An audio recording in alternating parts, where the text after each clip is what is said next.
Dans cette vidéo hybride, je vais te raconter mon premier passage dans un podcast chez les vidéopreneurs. J'avais déjà parlé de leur podcast dans une précédente vidéo qui se trouve ici. Finalement, ils m'ont consacré un épisode. Je remercie Guillaume et Antoine pour leur confiance et je vous invite à les suivre. De toute façon, j'ai mis tous les liens dans la description de leur chaîne YouTube, de leur podcast. Tout est en dessous. Ils donnent plein de conseils marketing et business. Dans ce podcast, je parle de mes débuts, du métier de photographe de mariage. Je donne pas mal de conseils et d'astuces sur vraiment le business de ce métier. Et à la fin du podcast, ils font toujours un débrief. Et franchement, ce débrief m'a fait rougir. Vraiment, c'était... Merci encore à vous. Comme c'est un podcast, je t'invite à l'écouter soit en voiture, soit tu es en train de faire autre chose chez toi, tu cuisines, tu ranges, tu fais... Peu importe, tu travailles sur autre chose, mais tu le mets en fond. Et surtout, n'hésite pas à t'abonner, parce que c'est vrai qu'il y a beaucoup de monde qui me regarde, qui me met des commentaires, qui vient me parler en DM et tout ça, mais il n'y a pas grand monde qui est abonné par rapport au nombre de vues que j'ai sur mes vidéos. Donc prends le temps de t'abonner, ça coûte rien, c'est gratuit. Moi, ça m'aide à monter la chaîne et ça me donne de la force pour continuer l'année prochaine, en 2023. Et le podcast, c'est juste après l'intro.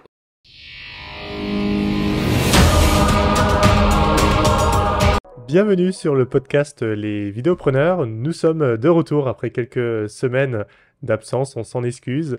Aujourd'hui, on accueille un nouvel invité, c'est Nicolas Weber, qui est photographe spécialisé dans le mariage.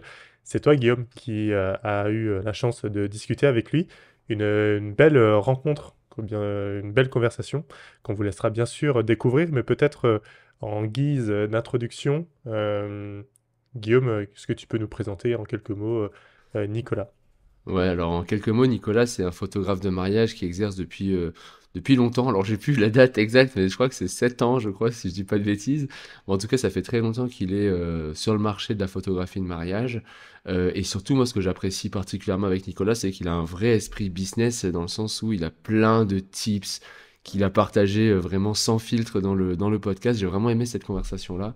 Et il a aussi une chaîne YouTube où il partage pas mal d'éléments business, bon, vraiment liés au monde de la photographie de mariage. Et ce qui est intéressant, c'est que dans la photographie de mariage, comme dans la vidéo, c'est assez similaire en fait. Le business photographe de mariage ou vidéaste de mariage, franchement, je peux m'avancer, mais c'est pareil en fait. C'est-à-dire que vous pouvez tout réappliquer. Et c'est pour ça que je trouvais super intéressant de l'inviter, qui nous partage un petit peu tout ça.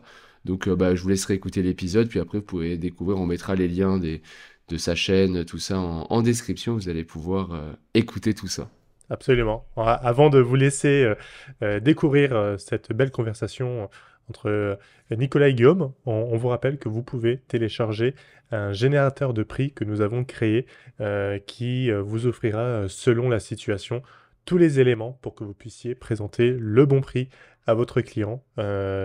Et aussi, vous aurez un modèle de contrat. Donc, de beaux outils qui sont indispensables aujourd'hui pour gérer une relation professionnelle et avoir ce côté justement un peu pro de la vidéo. Donc n'hésitez surtout pas, ça va être le premier lien qui se trouve en description. Sur ce, on se dit à tout à l'heure et je vous laisse découvrir la discussion entre Nicolas et Guillaume. Bonjour Nicolas et bienvenue sur le podcast Les Vidéopreneurs. Salut Guillaume, merci de m'accueillir là-dessus. Bah écoute, pas de problème. Donc Nicolas, juste nous on se sait qu'on se suit depuis un petit moment, on a discuté un petit peu régulièrement et toi t'es pas vidéaste, à la base t'es photographe de mariage et surtout t'as une belle approche et tu voulais partager un petit peu ton expérience business. Donc dans un premier temps, donc on va parler de ça bien entendu, mais dans un premier temps, la coutume, personne ne te connaît ici sur ce podcast. Ouais. Présente-toi, qui es-tu? Bah écoute, je m'appelle Nico, sur les réseaux c'est Nico W Photo. Je suis spécialisé dans la photo de mariage. Je crée du contenu depuis peu sur YouTube, sur Instagram et sur TikTok encore depuis vraiment très peu. Mais bon, je m'attaque aussi à cette plateforme. Le but de ma chaîne, c'est vraiment d'apprendre la photo de mariage, vraiment le business du mariage, parce que c'est un business totalement à part. Forcément, c'est les gens qui viennent vers toi, c'est pas toi qui vas te démarcher. Donc il faut réussir à te mettre en valeur à ce niveau-là et te démarquer par rapport aux autres, par rapport à la concurrence, tout ça. Et donc je fais de la photo, vraiment quasiment que du mariage, aussi un peu de photo pro, et à côté de ça, je fais la location de box à selfie, je sais pas si tu connais. Non, c'est quoi ça? Bah, c'est une box en fait, c'est une box en bois en fait que j'installe dans les mariages. Ah oui! Pardon, j'ai vu, j'étais à un mariage il y a pas longtemps, il y avait ça. Ben voilà. Je fais la location de ça. J'ai créé ça pendant le Covid parce que forcément il y avait moins de business à faire. Donc j'ai créé ça, je me suis amusé à faire les plans et tout. Et puis voilà, maintenant je fais la location de ça marche plutôt pas mal. Ouais, c'est bien. Et effectivement, ouais, ta chaîne YouTube, on en parlait un peu avant parce que t'as pas énormément d'abonnés actuellement, Ouais. alors qu'on disait, c'est vrai que moi je trouve les vidéos très qualitatives, autant sur le conseil que sur tout ce que tu as apporté par ton expérience. Et en plus, tu es assez focus sur le business, au-delà de juste faire ce que tout le monde a déjà fait 106 fois sur la Les technique réglages ou quoi que photo. ce soit. Oui, Exactement. Et c'est vrai que tu as une belle approche, surtout que toi, tu es quand même assez reconnu dans le milieu du mariage. Donc voilà, je mets juste un point pour dire, les gars, si vous écoutez ce podcast, ça vaut le coup d'aller checker un petit peu la chaîne de allez Nicolas. voir, allez voir. Donc on mettra ça en description. Et du coup, je te laisse un petit peu te présenter dans un premier temps. Comment tu t'es lancé dans le mariage? Comment tu t'es dit, bah, je vais devenir photographe de mariage Alors, j'ai toujours un appareil photo dans les mains depuis que j'ai, je pense, 13 ans. Je m'en souviens encore. J'ai commencé Photoshop, j'avais 13 ans aussi. Donc c'était Photoshop CS, c'est même pas des CS, c'était encore à l'époque 2014, je crois, ou un truc comme ça. Et, euh, et en fait, comment je suis arrivé sur le mariage? J'ai commencé donc photographe, je me suis présenté sur une mairie où j'ai travaillé dans une mairie en tant que photographe. J'ai fait les photos de tous les événements. J'étais chargé de communication, j'ai le site internet, un peu tout ça. Puis ça m'ennuyait vraiment de prendre le maire et ses adjoints en photo, donc je suis parti. J'ai quitté la fonction publique, un boulot à vie. Tout le monde m'a dit, mais t'es complètement fou de quitter un boulot à vie, t'es tranquille, limite tu fais rien, on va dire. Et fonctionnaire, désolé pour les fonctionnaires, mais Ouais, c'est vrai que ça je je l'ai vécu. ça n'engage que lui. Je l'ai vécu, donc je sais que en tant qu'entrepreneur, on n'a pas le même temps de travail, ça c'est certain. Euh, à côté de ça, donc après ça, j'ai postulé dans un studio photo de ma région. Donc moi j'habite en Moselle et j'ai été embauché au bout de un mois après, je crois. Et j'ai fait 4 ans là-bas où vraiment je me suis spécialisé sur la colorimétrie, j'ai appris plein de choses en fait, même de travailler en argentique, faire vraiment de la chimie, enfin le vrai toucher de la photo. Et moi, ce qui me plaît aussi, c'est rendre quelque chose en main à mes clients. Vraiment un album, du papier. C'est vraiment quelque chose que j'adore donner à mes clients parce qu'il y a une vraie trace. On a tous des téléphones, on a tous des disques durs, mais on regarde pas les photos pareil que quand on sort un album. Ça reste un charme et c'est vraiment ça que j'ai un peu développé là-bas. Et j'ai fait du studio. Et là-bas, j'ai fait... allez, en 4 ans, j'ai dû faire une dizaine de mariages. C'est très D'accord. très peu. Ouais, c'est pas beaucoup. Ouais. Et là, je me suis dit, bon, il y a peut-être un truc à prendre là-dessus. Et donc, j'ai quitté mon job. Je suis parti avec mon sac à dos en Asie. Rien à Ouais. voir. Ouais, J'ai ça sort de nulle part un peu là. C'est ça. J'ai vraiment fait ma crise de la trentaine, on va dire. Et je suis parti, en fait, me focus un petit peu et me dire qu'est-ce que je vais faire finalement plus tard. Et j'ai ouvert mon business de photographe et je me suis spécialisé dans le mariage. Et maintenant, ça fait 7 ans que je fais que ça. Quasiment que ça, hein, bien sûr, mais je fais pas que ça, parce que Non, forcément, ça photographe, reste box, saisonnier. selfie. Voilà, ça reste saisonnier, donc forcément, l'hiver, on essaie de trouver d'autres trucs, mais c'est vrai que avant, c'était de avril à septembre, et maintenant, c'est de mars à fin octobre, novembre. Le dernier que j'ai fait, c'était il y a 15 jours. Donc, ouais, ça commence à... J'en ai quand même pas mal sur une année. Ok, c'est top. Bah, franchement, c'est impressionnant. Et si je sais pas si tu veux rajouter quelque chose sur ta présentation, parce que je pense que tout le monde veut qu'on passe à la partie business, savoir comment justement tu arrives à combler autant de temps avec le mariage, sachant qu'effectivement, les échos qu'on a, c'est quand même, ça reste saisonnier. Et du coup, quand tu fais toute cette période de mariage, tu t'es booké tous les week-ends ou t'es booké, t'as des week-ends quand même qui sautent et tu bookes pas toutes les dates, quoi. Alors, on va dire, avant Covid, en 2019, j'étais sur 32 prestats À l'année, quoi. sur 52 week-ends. Ok. Donc là, c'était vraiment de avril à octobre, full. Allez, une date, un 14 juillet, un truc comme ça, mais sinon, c'était full tous les week-ends. Et maintenant, depuis le Covid, c'est vrai que les gens ont un petit peu évolué, ont changé leur tendance. Et je peux avoir un mariage en janvier, je peux avoir deux mariages en novembre et en décembre. Enfin, il n'y a plus vraiment de règles. Ok. Mais bon, j'habite en Moselle, je suis pas à Toulouse. Donc, en novembre, c'est pas l'idéal pour faire des photos de mariage, mais bon. Ouais. Mais après, c'est quelque part. Parce que moi, j'avais toujours cette impression qu'il y avait cette saisonnalité, que les mariages en novembre, ça existait, mais c'était pas forcément très régulier. Et là, si tu me dis que maintenant, toi, tu bookes autant, bah, c'est qu'en fait, il y a clairement Il y en a des de plus choses en à plus. faire. Ouais, il y en a de plus en plus. Bah, c'est vraiment top. Donc, toi, aujourd'hui, on a un peu discuté, même avant, du côté un peu. J'ai un peu amorcé là du côté business dans les mariages. C'est vrai que c'est assez difficile puisqu'on peut pas prospecter des mariés. En tout cas, c'est super chaud parce qu'il faut identifier le moment où ils prennent ces décisions et c'est pas forcément des éléments que tu as dans ta poche. Donc toi aujourd'hui, qu'est-ce que tu conseillerais pour quelqu'un qui veut se lancer dans le mariage et qui potentiellement, on va partir du principe, qui n'a jamais fait de mariage? Alors, qui n'a jamais fait de mariage. Alors, première chose, c'est de créer un portfolio. Parce que tu peux pas te vendre sans montrer quelque chose. Donc, créer un portfolio, que ce soit en photo ou en vidéo d'ailleurs, hein, pour tes auditeurs aussi. Faut quand même créer quelque chose. Et alors, il y a deux solutions. La première, c'est de te faire inviter sur un mariage que quelqu'un que tu connais, tu sors ton appareil photo et tu fais des photos. Tu essayes de bien les retoucher, de les mettre en valeur et les mettre sur les réseaux sociaux ou sur ton site internet. Ou alors, c'est de demander à un photographe existant, comme moi ou d'autres, et tu dis, voilà, je veux être deuxième photographe, je crée mon portfolio, est-ce que je peux venir avec toi sur un mariage? Et comme ça, je regarde comment tu travailles et tout ça. Ouais, Donc ça se ça, fait c'est ça. les... Ouais, c'est une deuxième solution. Ouais. C'est vrai que c'est pas mal ça de faire ça.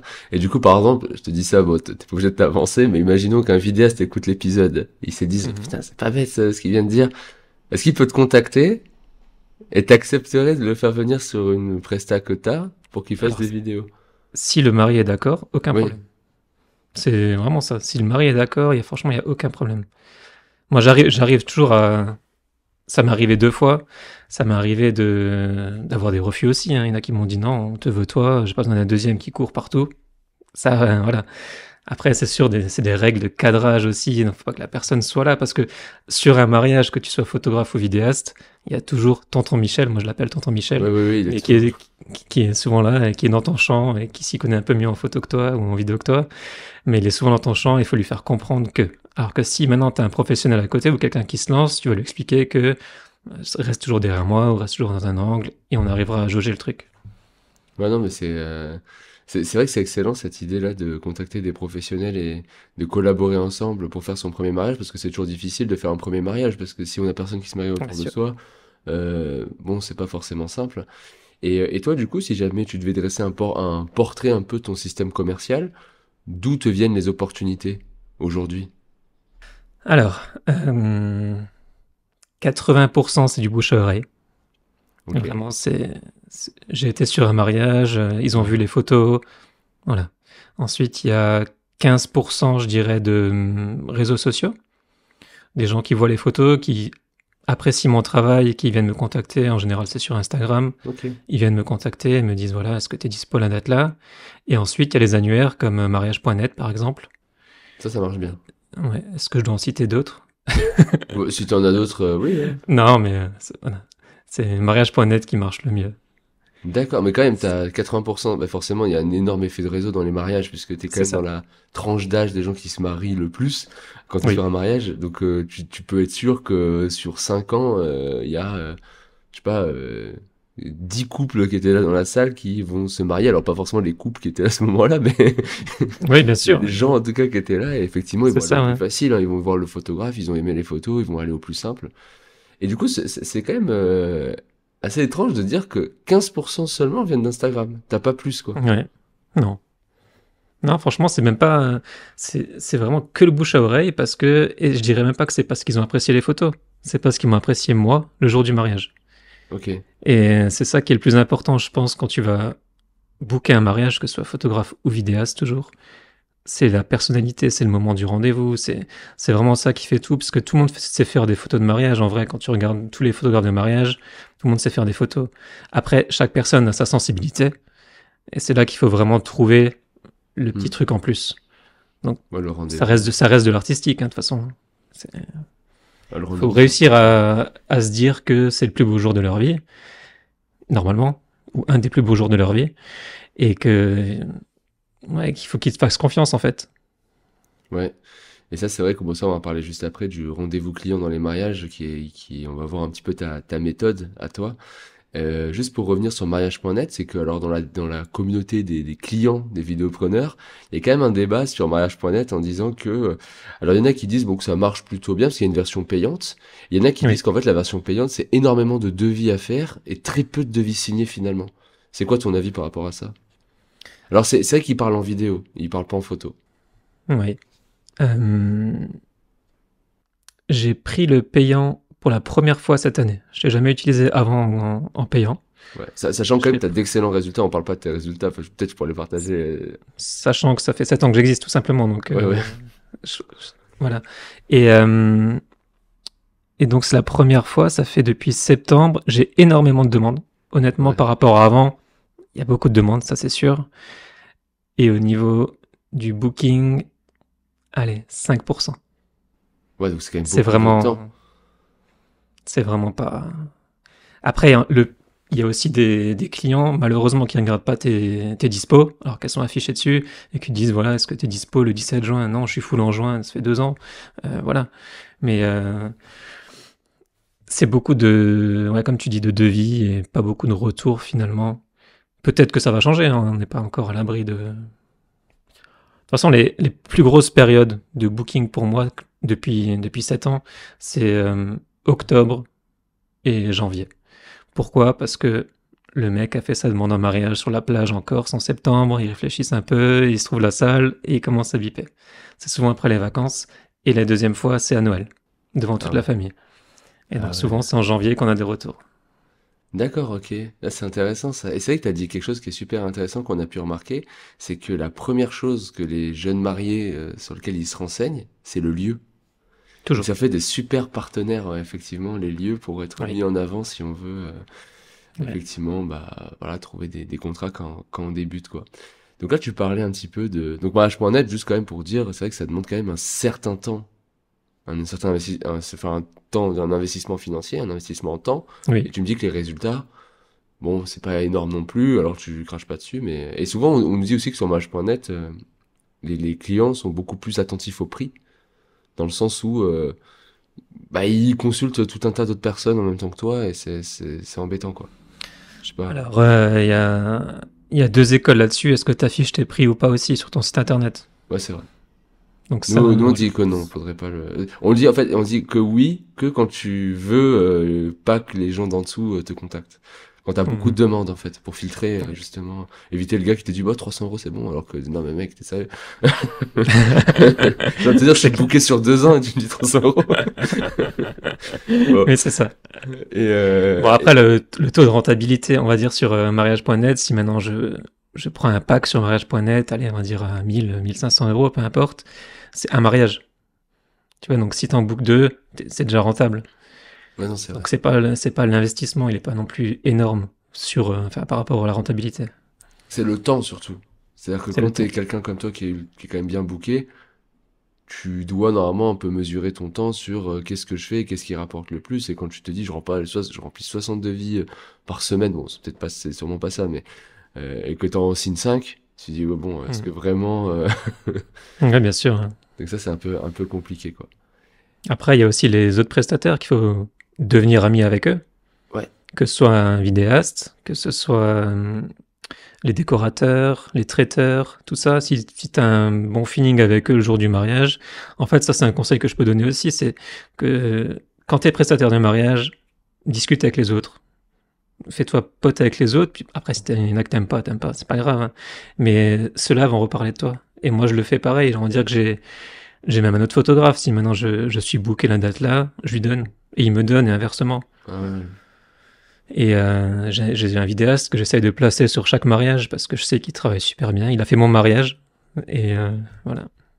Et du coup, juste, est-ce que tu as cette impression, après on passera à l'entretien client, que les Mhm. mariages, les vidéastes, pardon, c'est beaucoup moins admis que le photographe. C'est-à-dire que le vidéaste, on a un peu la sensation que quelque part, ils choisissent entre un vidéaste et, je sais pas, une attraction aquatique sur le terrain. Enfin, tu vois, c'est entre les deux. Tu sais, c'est vraiment le dernier truc qui est choisi. Et je C'est sais pas vrai. si t'as cette impression-là. Bah, moi, je suis en Moselle. Et on a la chance d'avoir le Luxembourg pas très loin. Du coup, les budgets sont forcément beaucoup plus élevés aussi. Et là-bas, les vidéastes tournent vraiment bien.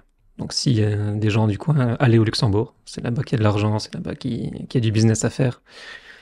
Mais chez nous, en Moselle, c'est très très compliqué en tant que vidéaste. Déjà, il n'y en a pas beaucoup. Mais je comprends pourquoi en fait. Parce que comme tu dis, c'est vraiment le truc en plus. On a besoin du photographe. Ça, c'est acté, et tant mieux. Parce qu'il y a tout le monde qui me dit, ouais, mais la photo de mariage, c'est fini, puis personne fait ça. Bah si, regarde mon planning et tu verras que les gens, ils se marient tout le temps. C'est tout. Comme je dis, chacun sa sensibilité. Il y en a qui veulent des photos un peu plus sombres, des photos un peu plus claires. Ils aimeront ton style à toi. Donc, il y a de la place pour tout le monde. Ok, d'accord. Mais ouais, c'est vrai que Mais je vois quand même une amélioration hein, pour les vidéos de mariage où chaque année qui passe, beaucoup de gens veulent des vidéos. Et forcément, chaque vidéaste qui publie là-dessus arrive à convertir d'autres gens qui de base ne savaient même pas qu'on pouvait faire de la vidéo. Et du coup, il y en a de plus en plus, effectivement. Donc, c'est quelque chose qui va devenir très complémentaire, je pense, de la photo. Et à terme, il y aura vidéaste, photographe obligatoire, je l'espère. Pour préciser ton propos d'avant, souvent on me demande à moi, est-ce que tu fais pas un peu de vidéo, genre pour 200, 300 euros, tu vois, un truc en plus. Parce que leur budget vidéo, c'est ça. Ouais, c'est vrai que... Donc voilà, faut réussir à se placer là-dedans, faut se vendre en tant que vidéaste, hein, vraiment. Mais c'est vrai qu'il y en a un peu plus, quand même, je le remarque hein, dans le milieu. Et par exemple, moi, quand je montre ma vidéo de mariage à des amis qui sont mariés il n'y a pas longtemps, ils le regrettent de ne pas avoir fait de vidéo. Ouais, bah, tu sais qu'il y a un ami d'Antoine qui a fait une vidéo de mariage et c'est pareil. Alors, c'était un peu le truc en plus. Et il a dit que et à la fin, quand il a vu la vidéo de ça, que c'était le meilleur investissement du mariage. Donc, effectivement, c'est quelque chose d'important et je pense que clairement ça va aller dans le bon sens au fur et à mesure. C'est que la vidéo, en fait, finalement, c'est assez nouveau. En vrai, moi, je mets un trait à l'A7 III, quoi. Ce Sony A7 III, il y a le avant-après. Et c'est les vidéastes qu'on connaît aujourd'hui, c'est l'A7 III qui a pu créer cette forme de vidéaste autonome, indépendant, qui peut tout faire, alors qu'avant c'était beaucoup plus compliqué, quoi. Et puis je pense que l'avènement de YouTube, de TikTok et tout ça, il y a de plus en plus de gens qui commencent à maîtriser les montages vidéo. Oui, c'est vrai. Ouais. Donc ça aussi, je pense que tu vois, les vidéastes dans le temps, je parle vraiment avec leur Panasonic à la main, tu vois le truc, vraiment à l'ancienne. Eux, ils mettaient juste une musique de fond, et limite ils coupaient pas, ils envoyaient le truc. Donc maintenant, il y a vraiment une place à se faire dans le montage, je pense. Il faut vraiment se démarquer avec la musique et un style spécial vraiment dans le montage. Non, c'est vrai, ouais. Et du coup, tu parlais des entretiens clients tout à l'heure, tu disais que c'était très important, que c'est là un peu où tout se jouait. Donc une fois que tu as des mariés qui viennent à toi, qui veulent c'est acté, ils cherchent un photographe de mariage ou un vidéaste de mariage. Donc là, c'est important de bien comprendre leurs demandes. Et c'est vrai que, bon, moi, je suis plus spécialisé B2B, donc inter-entreprise, de par mon expérience dans le business développement, tout ça. Mais du coup, comment toi, tu t'y prends quand un client te contacte et te dit, bah voilà, Nicolas, j'aimerais bien qu'on s'appelle on cherche un photographe. Alors, je sais pas si ce sera toi, mais... Ouais. Alors, premier conseil, faites venir les gens chez vous et n'allez pas chez eux. Parce que plus il y a... Quand ils viennent chez vous, ils s'identifient déjà à votre univers. Bon, décoration, bien sûr, tout ça, peu importe. Mais à vous plus précisément. Et si une personne vient chez vous, fait la démarche de faire 40, 100, 150 km pour venir chez vous, 90% du boulot est déjà fait. C'est pas mal, ça. C'est vrai qu'il y a un engagement qui est énorme. C'est énorme, franchement, c'est énorme. Parce qu'il y a beaucoup de gens qui me disent, ouais, bon, il y en a hein, sur mariage.net, justement, ceux que tu dises qui ont un peu négocié le prix ou quoi. Eux, ils vont pas faire la démarche. Alors que d'autres qui veulent vraiment venir chez toi, c'est qu'ils te veulent toi. Après, le reste, c'est ta personnalité de le faire le jour même.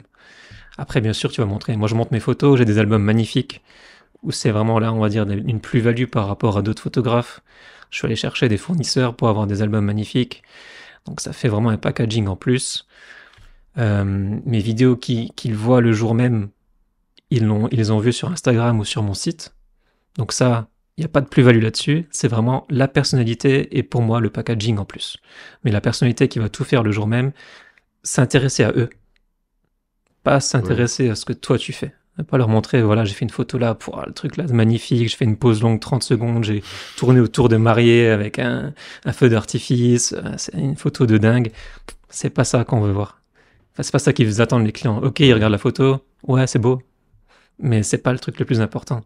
C'est vraiment les écouter, savoir ce qu'ils veulent. Et moi, ce que j'essaie d'apporter en plus, c'est le suivi. Parce que tout au long de l'année, je connais des photographes, ils appellent la veille. Ouais, au fait, demain il pleut, comment on fait? C'est quoi les horaires? Ah ouais, d'accord. Non, non, vraiment non. Le suivi il est super important sur une année. Et, euh, et moi, je propose un questionnaire aux mariés, en fait, pour vraiment mieux les connaître. Et moi, ça me permet de les faire rire le jour même et d'avoir des belles photos naturelles où ils sont morts de rire parce que je leur ai fait une petite vanne de leur demande en mariage, par exemple, ou de comment ils se sont rencontrés. Et ça, c'est des petits trucs en plus qu'il faut ajouter, enfin, pour moi, hein, le jour de l'entretien. D'accord. Alors, juste pour le Mm. rendre concret, donc ils arrivent chez toi, tu les accueilles, je Oui. sais pas, t'as une pièce spécifique où tu les accueilles ou tu vas pas jusque C'est là quand même. Non, c'est dans mon salon avec C'est sur un mon studio, canapé avec avec plein de matériel. Ah bah, ça c'est chez moi. Vous voyez, je suis un vrai professionnel. Excusez-moi, j'ai pas rangé, j'ai 12 objectifs l'un à côté de l'autre. J'ai pas enlevé les prix, excusez-moi. 8000, pardon. Ouais, c'est ça. Non, non, D'accord. tranquillement dans mon salon. Un jour j'aurai un studio, j'y suis pas encore, mais je pense que j'aurai un studio photo. Mais ouais, dans mon salon, et je leur montre les photos sur ma télé. Donc vraiment, ils le voient vraiment en grand, donc du coup on D'accord. voit une belle qualité d'image aussi. Est-ce que t'as Et Ah pardon, je pensais que t'avais terminé. Vas-y. oui, et puis après voilà, les albums je les montre devant eux, ils les prennent en main et au moins ils les touchent quoi. Et t'as une structure d'entretien, par exemple, de dire au début, je sais pas, tu te présentes, puis la deuxième partie, tu les écoutes. Quand tu les écoutes, tu poses certaines... Ah non, t'as pas. Si, Ah, si, je l'ai, mais je les écoute d'abord eux. oui, oui, d'accord. Du coup, Ouais, comment... c'est dès qu'ils arrivent, voilà. Parlez-moi de votre mariage. Comment vous imaginez le projet? C'est la première chose. Ensuite, comment vous êtes rencontrés? Qu'est-ce que vous faites dans la vie? Et dans tout ça, j'ai pas montré une photo encore. Il se passe au moins 20 minutes où je parle d'eux.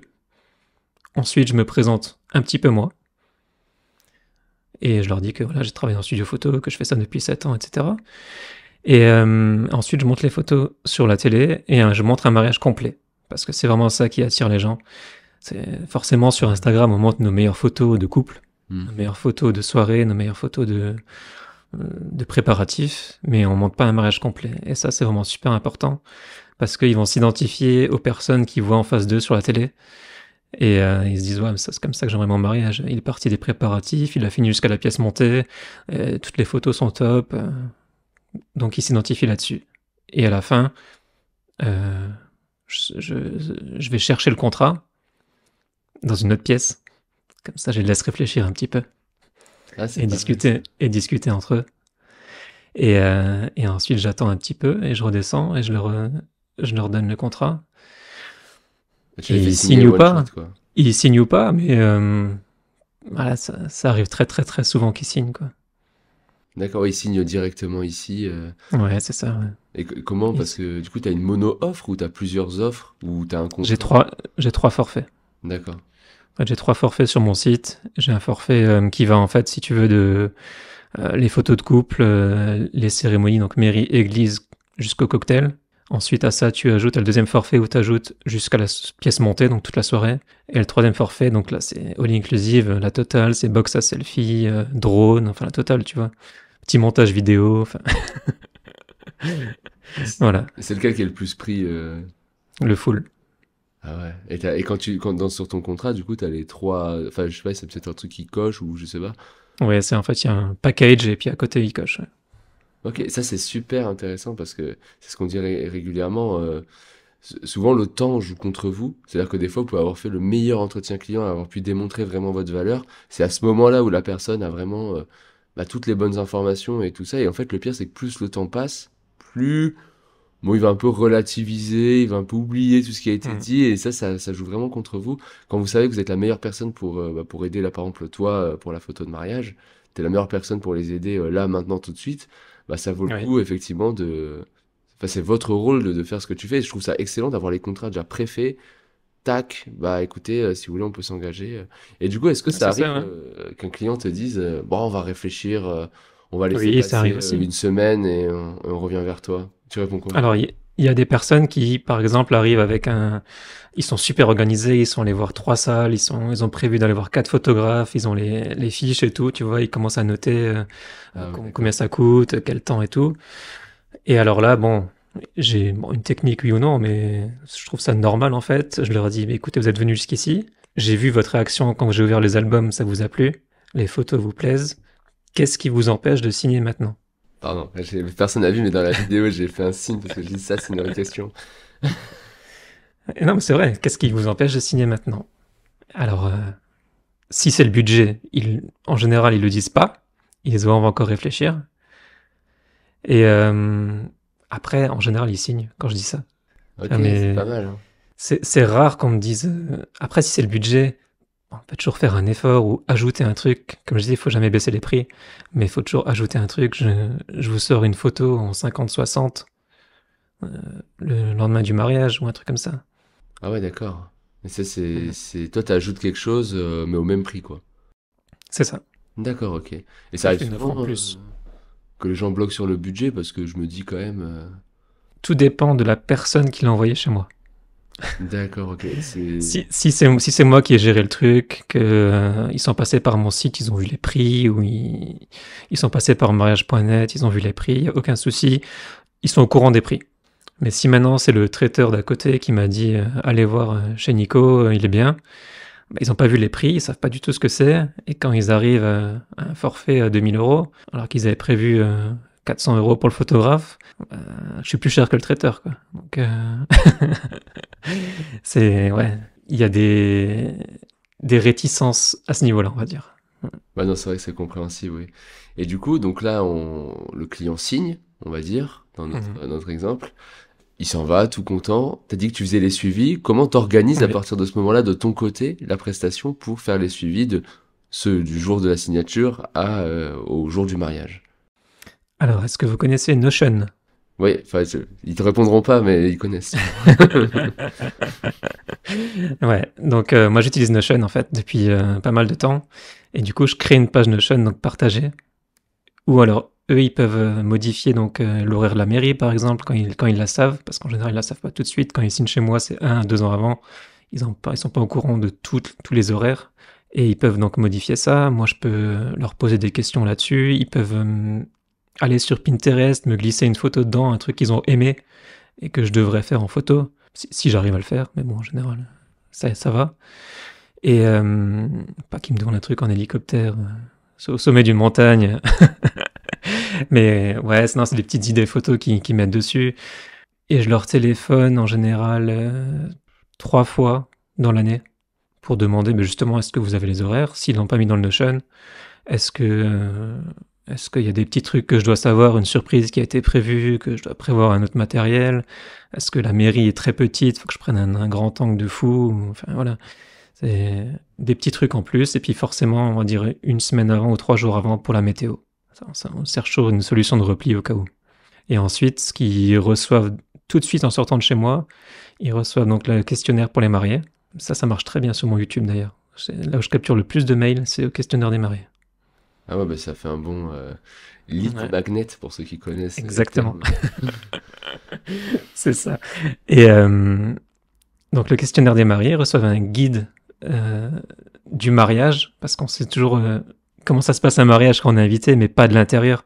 Je leur dis comment libérer un espace, en fait, une pièce, par exemple quand ils font les préparatifs, pour pas que ce soit trop chargé derrière, qu'il y ait les photos des grands-parents derrière en mariage aussi, tu vois, et ça me fasse des photos très moches. Donc c'est des petits trucs en plus que je donne, et les photos de groupe. Aussi une liste des gens que je veux pour les photos de groupe, parce qu'on perd beaucoup de temps à faire des photos de Ouais, groupe. ouais. Quand c'est pas organisé, c'est horrible les photos de groupe. C'est Ouais. vraiment. Non, en fait, je commence. Nico, tu peux me prendre en photo avec eux? Oui. Et derrière moi, il y a une queue pendant 1 heure et demie. Ah ouais, d'accord. Et une queue désorganisée pendant 1 heure et demie. Donc, en plus, le problème, c'est que des fois, enfin, souvent au mariage, on invite des gens que à l'apéritif et pas au repas. Et ces gens-là, quand tu fais les photos de groupe pendant 1 heure et demie, quand c'est désorganisé, tu les vois même pas, alors qu'ils ont fait le déplacement, ils t'ont mis une enveloppe dans l'urne et tu leur as pas parlé.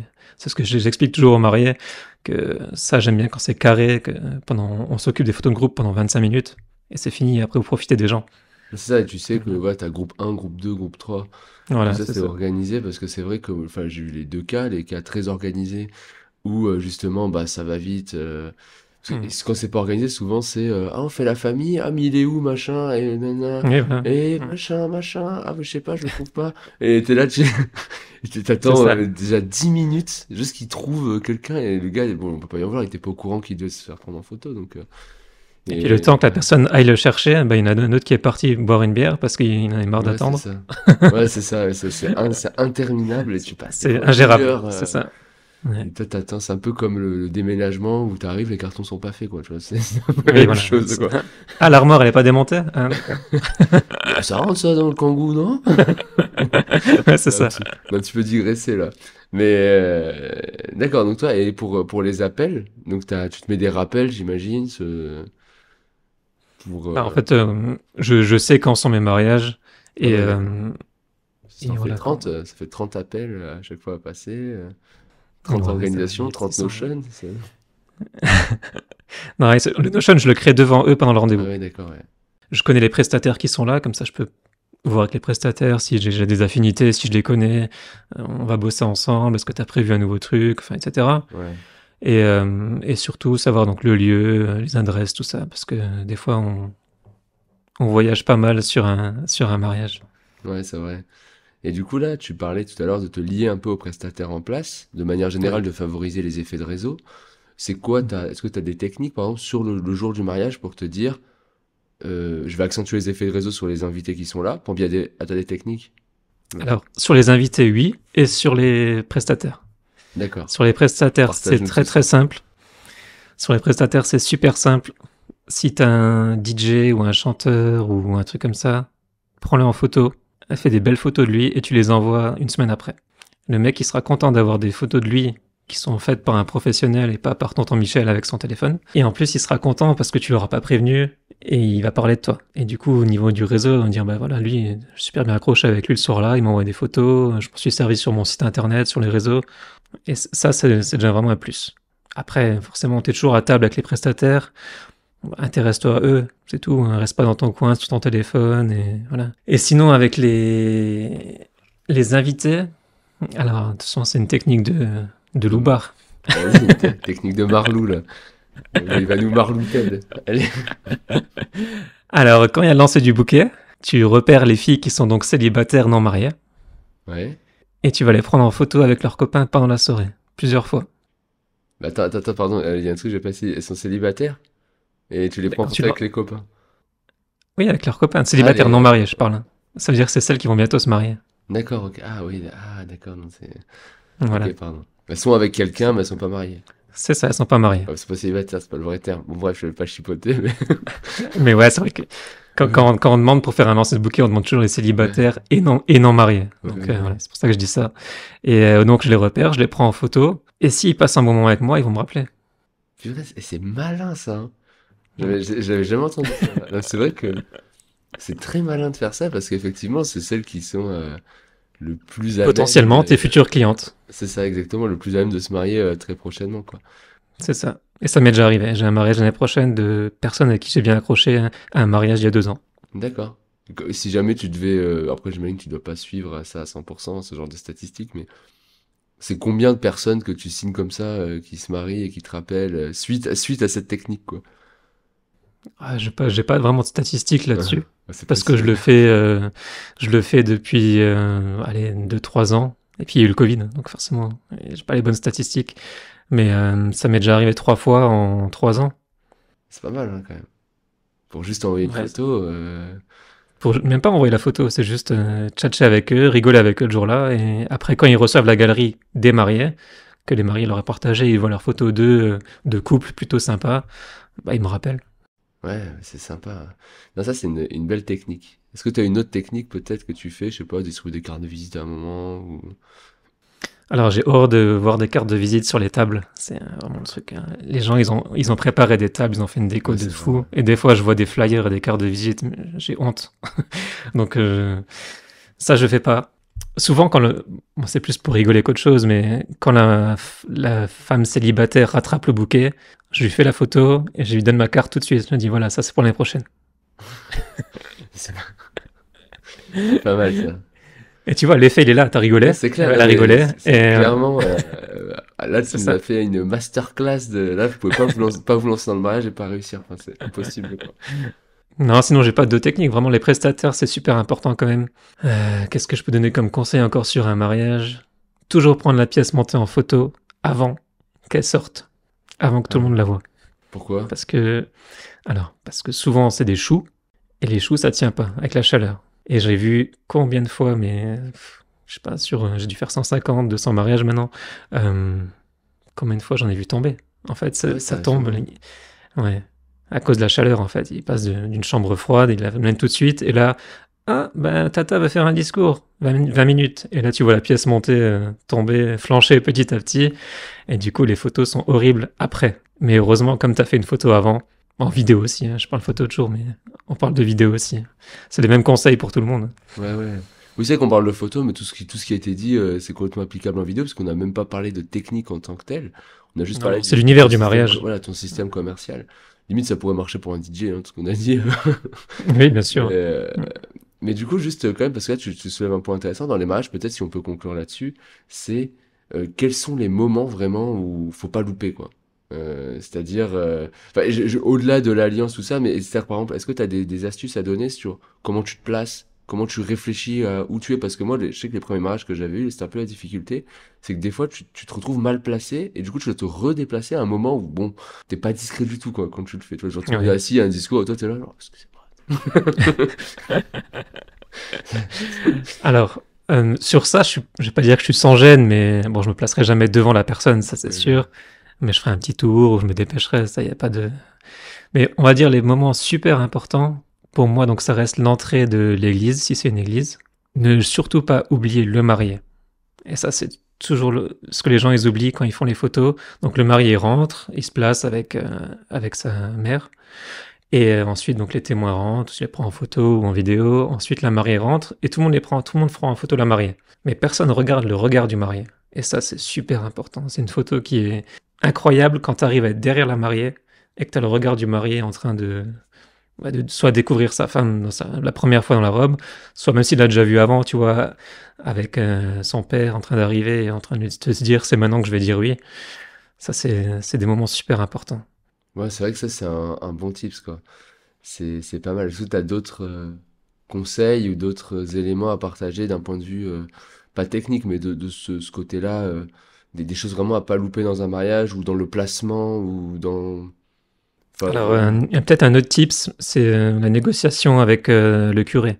oui, ça, Parce que les ça, on s'en rend pas compte, parce que je parle d'expérience aussi, que des fois, il y en a, ils sont chauds, hein. ouais, il y a en fait, les curés, souvent, ils aiment pas qu'on... Parce qu'ils ont eu affaire à des mauvais, en fait. Ils ont eu affaire à des personnes qui se lançaient, ou des personnes voilà, qui sont vraiment pas faites pour ça, et qui couraient partout, qui respectaient pas du tout le sens de la messe. Et en fait, moi, je vais toujours voir le curé avant de venir. Tout de suite, je vais voir le curé. Je lui serre la main, je lui dis voilà, bonjour. Je me présente, je suis photographe professionnel depuis des années.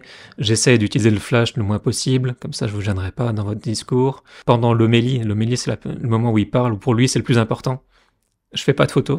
Donc je fais toutes mes photos entre, mais je fais jamais pendant l'homélie. À ce moment-là, ce que je fais en général, c'est que je monte à la chorale et je fais une belle photo d'en haut, un autre plan. Et quand j'ai un curé difficile qui me dit ah non, vous faites rien, c'est moi qui décide, c'est moi qui vous dis quand vous placer et quand faire ça. Alors là, par contre, je lui dis écoutez, moi je suis là pour faire un travail tout comme vous. Ils attendent un résultat, donc je ferai mes photos quoi qu'il arrive. Vous êtes dans la maison de Dieu, vous pouvez pas me refuser. Bon argument, ouais. Ça m'est déjà arrivé 2 fois.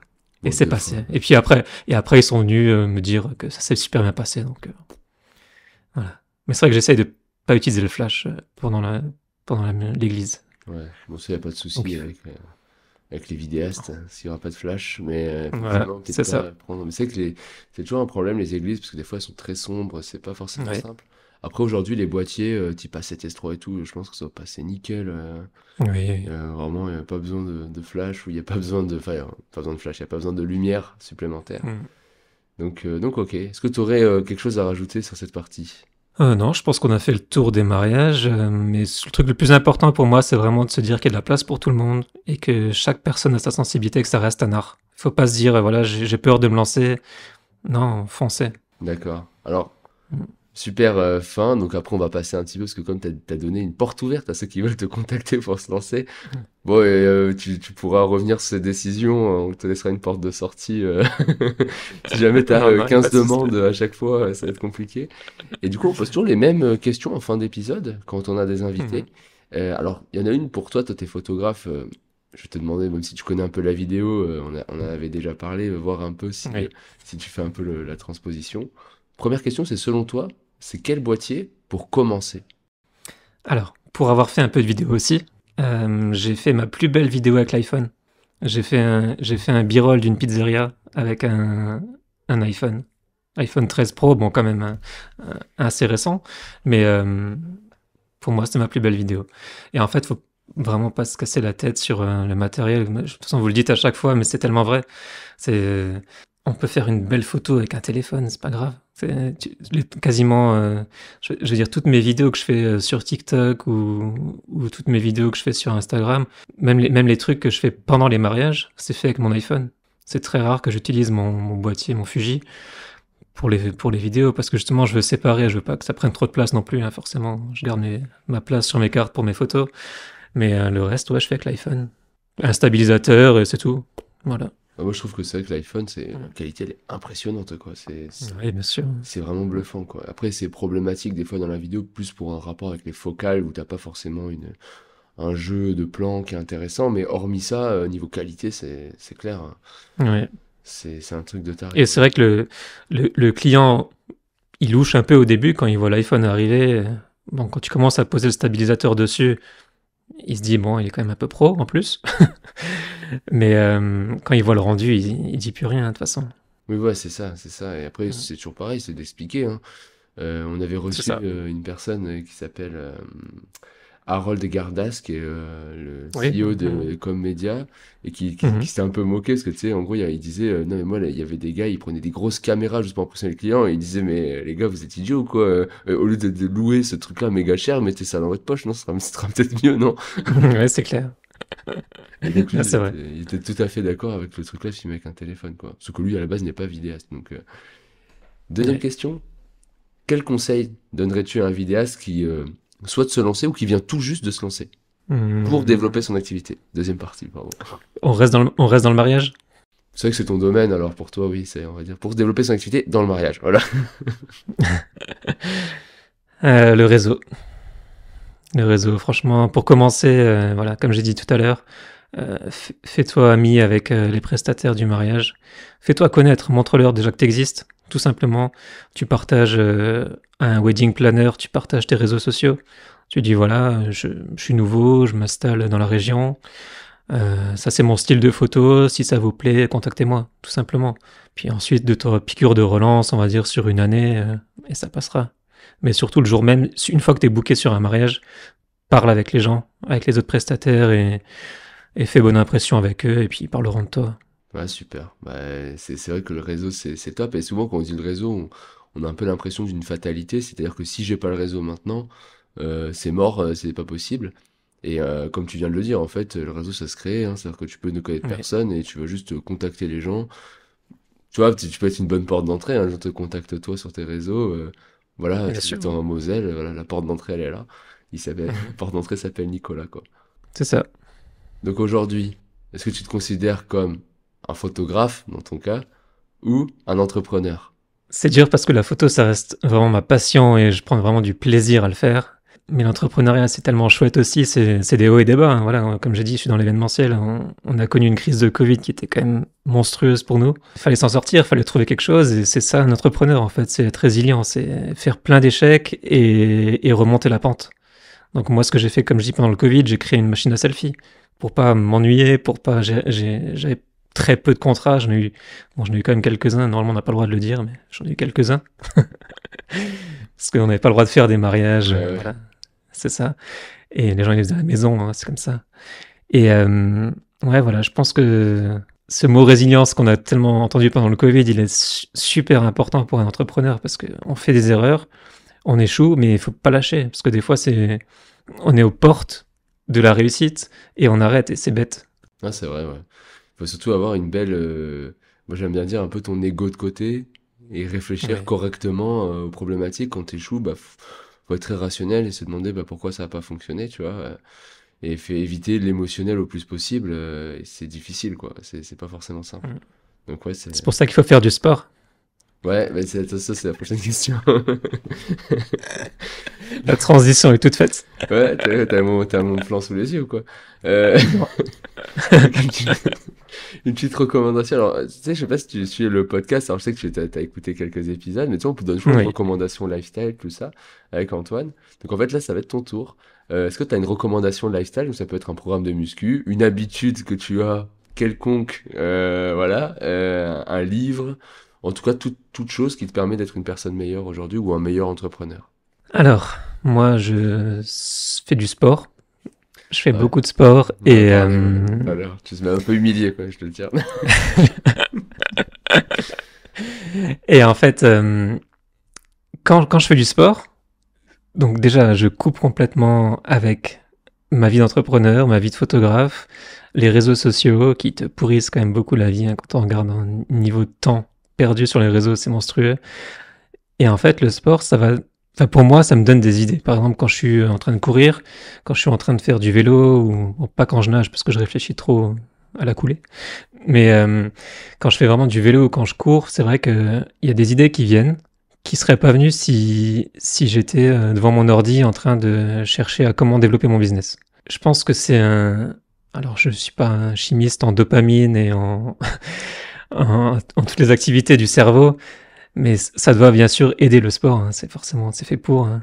Et surtout, ça m'aide. Si tu veux, moi j'ai fait un marathon et j'étais parti vraiment de rien. J'étais justement à mon bureau en train de travailler et je me suis dit, bah maintenant je vais courir parce que je devenais fou à bosser des heures et des heures pour avoir très peu de résultats au début.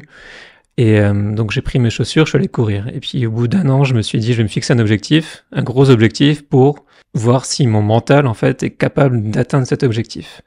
Et ça, on peut le transposer dans le business. Et c'est ça, pour moi, la reco sport, elle est vraiment là. C'est, on peut faire vraiment un comparatif entre le sport et le business parce que c'est plein d'étapes, c'est de l'entraînement et à la fin, tu peux atteindre ton objectif. C'est ça, c'est de la discipline. Voilà, c'est ça. C'est de la progression, effectivement, c'est cette mentalité de Ouais. progression dont tu parles. Effectivement, on en parlait juste avant, parce que bon, pour l'anecdote, ceux qui ne savent pas, moi je suis aussi, je cours très régulièrement, et mon objectif c'est de faire un marathon sur Ah, 2023, donc ça va être mon premier. Et toi, laquelle? ah non, j'ai pas de date encore, c'était un truc que je me suis dit en D'accord. 2023, après je vais me renseigner, mais du coup, c'est pour ça on en parlait que j'ai pas mal d'entraînement, tout ça, mais toi t'es à l'étape d'après, du coup. Tu peux le dire, c'est bon, ouais, tu vas faire quoi là? J'ai prévu un Ironman. Voilà, donc là, ce sera mon coach mon coach pour m'améliorer. Mais c'est vrai que Écoute, j'ai fait le marathon dans le sud, hein. Je l'ai fait de Nice à Cannes. D'accord, C'est pas loin ok. de chez toi. Voilà. Ah, c'est clair. Bah, moi, à la base, je viens de Nice en plus, donc tu sais quoi, peut-être je ferai c'est bien. Voilà. Mais ok, bah super. Question. Sinon, Ah, pardon. en livre, peut-être j'ai encore un autre Ah, livre. vas-y, tu peux y aller. Ouais. En livre, j'ai... Alors attends, je crois que je l'ai à côté de moi. Vous êtes unique, montrez-le. En fait, c'est un guide du personal branding de Welcome to the Jungle. Ok. Franchement, c'est ce qui m'a fait un peu me déculpabiliser du syndrome de l'imposteur. C'est-à-dire que vous êtes unique, montrez-le. En fait, c'est totalement ça. Tout est dans le titre. Allez sur Instagram, faites ce que vous faites vous. Ou allez sur YouTube, ou allez sur... peu importe le réseau qui vous plaît. Mais montrez ce que vous faites comme vous le faites. Et il y a des gens qui vont accrocher à ça. Faut pas montrer une fausse image de ah moi je me lève à 5 heures du mat, je touche pas mon téléphone pendant 3 heures, je prends 2 douches froides, je vais courir pendant 2 heures. Faut arrêter ça. Non, mais c'est vrai. Ce qui est difficile, je trouve, dans ce que tu dis, c'est le côté où c'est assez naturel de se comparer un peu.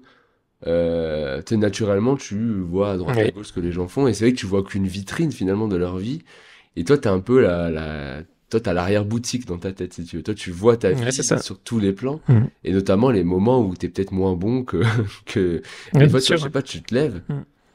genre c'est chaud des fois d'aller courir, tu vois, genre il pleut et tout, genre en ce moment tous, il pleut, il arrête pas de Mm. pleuvoir. Des fois, c'est dur de te dire, vas-y, là, il faut que j'y aille, tu vois. Et des fois, tu rates les Ouais. séances, tu te dis, vas-y, c'est bon. Faut dire que le global doit être bon, après, tu peux te tolérer. Mais t'as raison. T'es meilleur qu'hier, c'est tout. Ouais, c'est ça. C'est- Voilà. Mais t'as raison, ouais, des fois, surtout dans les milieux créatifs comme la photo ou la vidéo, on a tendance à vouloir recréer ce que les gens font déjà. Mais toi, tu parlais de B-roll tout à l'heure. En gros, ça a été une grosse Mhm. mode pour ceux qui ont suivi de ce style de vidéo qui était en fait initié par une personne qui s'appelait Daniel Schiffer. Alors apparemment, il y a débat parce que c'était Ouais. pas lui, c'est un autre, mais bon, bref. On va dire que c'est lui qui l'a popularisé. Mhm. Et c'est vrai que... Ah, moi, je croyais que c'était pile et face. Ah, c'est pas Hugo Bouet? Ça, je comprends rien en fait. Mais, mais du coup, ouais, effectivement, il y avait cette mode, il y en a plein qui l'ont repris, et des fois, bah, tu vois, on se rend pas compte, mais c'est que le mec, il a travaillé je sais pas combien de temps pour faire ce style, Mhm. et il y a des gens qui, en un mois, veulent le copier, et du coup, ils y arrivent moins, et ils se disent, bah, je suis nul et tout. Et t'as raison, des fois, on a tous des styles. Il y a une personne qui est passée sur le podcast qui s'appelle Clémentine Faucheron, Feel Good Mhm. Movie, et elle a dit un truc, c'est qu'elle va souvent dans un workshop. Dans ce workshop-là, ils ont dit, mais en gros, tu vois, t'aimes bien ce style de musique, t'aimes bien monter des trucs comme ça. Pourtant, dans toutes tes productions, ça, on le voit pas. C'est bizarre quand même. Et Ouais. du coup, elle a créé son propre style et son style, il est dingue, quoi. Mhm. Ça marche super bien. Donc, Ah, mais c'est ça, faut... soyez vous-même. C'est vraiment, vraiment ça. Vous êtes unique, montrez-le. Faut le ouais, montrer. bon, faudra mettre le livre, on va le mettre en Oui. description. Dernière question, enfin, avant-dernière question, qui va être très simple. Où est-ce qu'on peut te suivre ou voir ton travail? Alors, on va commencer par la chaîne YouTube qui s'appelle Nico W Photo. On a le TikTok et l'Instagram qui ont le même nom, donc tout simplement. Et sinon, il y a mon site internet, c'est nicow.fr, mais on va dire c'est sur tous les réseaux. Ok, d'accord, bah super. Donc comme ça, on va mettre tout ça en description et si on veut te contacter, on peut le faire par ce biais. Et Voilà. dernière question, quelle question j'ai oublié de te poser dans ce podcast? S'il y en a une, bien sûr. Quand est-ce qu'on va courir ensemble? Ouais, mec, t'habites en Moselle. Mais vas-y, si je passe, mais tu vas m'éclater, toi. Toi, tu vas avoir une sale moyenne là. Non, moi c'est l'endurance, c'est pas la vitesse. Ça dit, attends, bon, on digresse un peu sur le podcast, mais ça va intéresser les gens. C'est quoi ta moyenne en endurance fondamentale? Donc, pour dire endurance fondamentale, c'est le mot, c'est le truc où t'es très facile, quoi. 5:30. Ouais, 5,30, c'est bien quand même, hein. Sur un marathon, si tu tiens 5,30. Non, ça va. Ouais, après c'est vraiment la durée. Sur un marathon, t'es très bien de 0 à 35. Ah ouais, le reste, enfin, ouais, tout le monde me dit ça, ouais. Bon, bah, on verra quand j'irai courir. Quand je ferai C'est ce ça. marathon, je ferai un gros débrief sur la chaîne Voilà. pour en parler. Bah, merci en tout cas de ton temps, Nicolas. Je passais un Ben, super merci à toi. moment.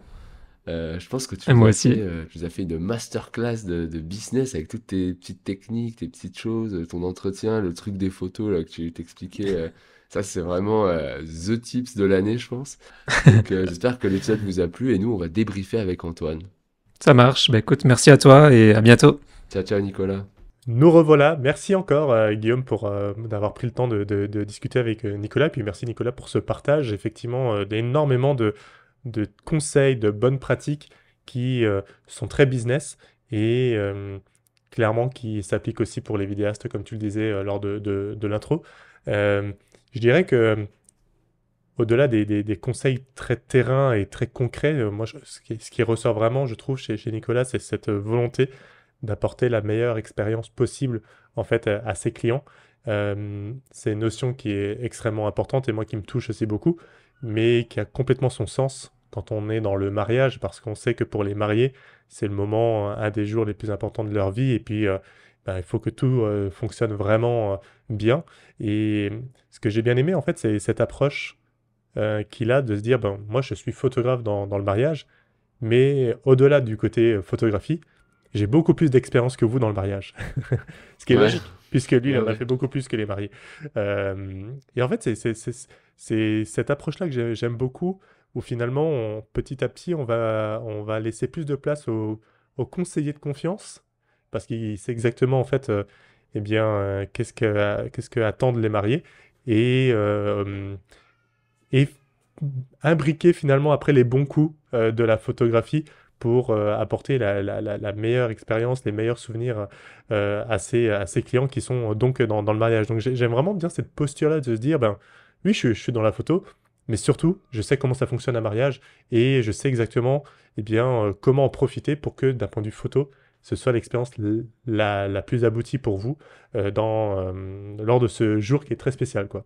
Donc c'est un peu ce ressenti-là que moi j'ai eu, que j'aime beaucoup, parce qu'on pourrait se dire, ben non, je suis photographe de mariage et je reste c'est très concentré sur la photo et puis rien d'autre. Et non, au contraire, il prend vraiment un autre virage qui va être très orienté sur l'expérience du mariage, l'expérience tout court en fait, et faire profiter finalement de son vécu de mariage au bénéfice de ses clients, quoi. Donc c'est juste parfait. J'avais trouvé vraiment cette approche intéressante. Non, ça c'est vraiment bien et c'est vrai que je trouve que là aussi c'est super intéressant, c'est le côté où comment, il travaille son bouche à oreille. Il compte pas sur le bouche à oreille, mais il va trouver des techniques qui vont accroître le bouche à oreille, notamment quand il parle des lancer de bouquet de fleurs, parce que j'y avais jamais pensé à ça, mais le lancer de bouquet de fleurs, tu sais que tous les gens qui sont là sont des gens qui probablement dans les années suivantes vont se marier. Et lui, il a vraiment compris ça et il jouait là-dessus et ça marchait super bien, quoi. Et non, non, effectivement, je trouve que lui, c'est un vrai tueur. Bon, c'est pour ça que je l'ai invité. C'est un vrai tueur là-dedans. Et bon, bah super. Et puis, en plus d'être triathlète, très bon, enfin très bon coureur de marathon, et il me semble qu'il s'entraîne à du triathlon actuellement, si je dis pas de bêtises. Moi, il m'intéresse grandement, ce bonhomme. Ouais, ouais. Mais c'est vrai que c'est du bon sens, quoi, d'aller approcher effectivement toutes ces futurs mariés qui se battent pour le bouquet, quoi. Clairement, bah là, on est dans un bassin où il y a des potentiels clients qui est évident. Donc, effectivement, je trouvais ça intéressant. Et après, il y a aussi, là, on parle de mariage, mais tout le process qu'il a en amont du mariage qui est aussi super intéressant, où vraiment il prend le temps de les écouter, de savoir exactement ce qu'ils veulent. Il fait un suivi sur l'année, donc vraiment bien en avance du mariage. Il n'est pas du tout à la dernière minute, et ça, je trouve ça super intéressant, quoi. Et il y a pas de place, en fait, au doute. Et je pense que c'est des petites choses, mais les mariés vont avoir plusieurs prestats, plusieurs partenaires, hein. Et il y a le photographe, peut-être le mariage, voilà, le fleuriste, le lieu, la bouffe, etc. Mais disons que si, en fait, en tant que photographe ou vidéaste, vous êtes celui ou celle qui apporte le meilleur suivi versus les autres prestats, enfin, ça va se savoir, quoi. Et ça va se ressentir, et la relation, elle va être forcément que bénéfique. Euh, Moi, je m'identifie beaucoup au mariage que j'ai vécu cet été d'un très bon ami. Il y avait un photographe. Le photographe, donc en fait, mon ami s'est marié la veille à la mairie. Le photographe est arrivé en retard à la mairie. Euh, c- voilà, enfin, je pense que c'est impossible que ça puisse arriver à Nicolas quand on sait le suivi qu'il fait lui de son côté, quoi. Donc voilà, c'est toutes ces petites choses-là, même le questionnaire pour mieux comprendre, mieux connaître les mariés. En fait, il laisse pas de place au doute, et encore une fois, il est vraiment dans l'accompagnement pour offrir la meilleure expérience possible sur le terrain, aussi bien pour les mariés, mais que pour lui, pour derrière délivrer en fait le résultat qu'attendent les mariés, quoi. Donc je trouvais ça aussi vraiment intéressant, ce travail-là qui est fait en amont. Non, c'est clair, moi je suis complètement d'accord avec toi, hein. Cet épisode, je pense qu'il est plein de ressources pour tous ceux qui veulent se lancer dans le mariage et qui veulent un peu mieux comprendre d'un point de vue business les processus à mettre en place pour être efficace, autant d'un point de vue service client que d'un point de vue business pur, ou en tout cas qu'on nous choisisse nous plutôt qu'un autre, quoi. Ouais, clairement. Et là, encore une fois, on parle pas du tout de compétences dans la photo, hein. Ouais, non, pour Euh, l'instant, on n'a pas Vraiment parlé. pas, quoi. Non, et c'est ça qui est intéressant, et ça, moi, ça me fait penser à l'épisode 56 que nous avions fait ensemble, Guillaume, qui est de comprendre la différence entre le coût et la valeur. Nicolas est certainement son prix de facturation est peut-être plus élevé que d'autres photographes, mais il n'est pas plus cher pour autant, loin de là. Parce que justement, ben, lui, en fait, l'expérience qu'il offre, elle est juste parfaite, quoi. Encore une fois, avec ce suivi, avec les outils, il utilise Notion aussi, il explique, il a un vrai rétro-planning, il s'informe en amont sur le lieu pour qu'il puisse s'adapter, euh, il apporte toute son expérience du mariage et une vraie structure. Voilà, donc en fait, tout ça, moi, demain, je me marie, enfin, clairement, je préfère aller chercher ça plutôt que quelqu'un qui va me présenter peut-être un prix moins élevé, mais avec lequel je vais avoir moins de garantie, quoi. Parce qu'encore une fois, c'est un jour extrêmement important pour les mariés, donc je trouve qu'il apporte tellement de valeur, en fait, aux mariés, que naturellement, le prix, même s'il est plus élevé, il est complètement cohérent, quoi. Ouais, c'est ça. Et en plus, même le coup du plan B et tout, s'il pleut, qu'il prévoit ça en avance. Non, moi, je suis complètement d'accord. Moi, encore une fois, je savais que l'épisode allait être bien avec ce gars-là. Mais donc, ouais, je confirme tout ce que tu dis, moi. Voilà, mais en tout cas, c'est un peu ça qui en ressort. C'est vrai qu'il y a eu beaucoup d'informations. Ça sert à rien qu'on répète un peu tous les bons conseils, les bonnes pratiques. Mais voilà ce que je retiens, c'est vraiment cette prestance, c'est assumer son rôle d'expert dans le mariage par le moyen de la photo. Mais avant tout, en fait, un expert du mariage et il a très bien compris, en fait, quelles sont les attentes de ses clients qui vont se marier, qui veulent en fait que tout roule, qu'il n'y ait pas d'aléas et qu'en fait, ils passent juste le plus beau jour de leur vie, quoi. Donc, et il y participe grandement, c'est certain. Clairement. Bah voilà, bah merci encore Guillaume pour cette belle conversation. Merci aussi à Nicolas. Et puis je pense qu'on pourra se retrouver pour un prochain épisode avec d'autres invités ou bien un autre sujet pour lequel nous pourrons participer. Et Guillaume, merci à tous de nous avoir écoutés jusque-là. Et puis écoutez, à très vite. Bonne semaine, bonne journée et à bientôt. Au revoir tout le monde. Bonne semaine.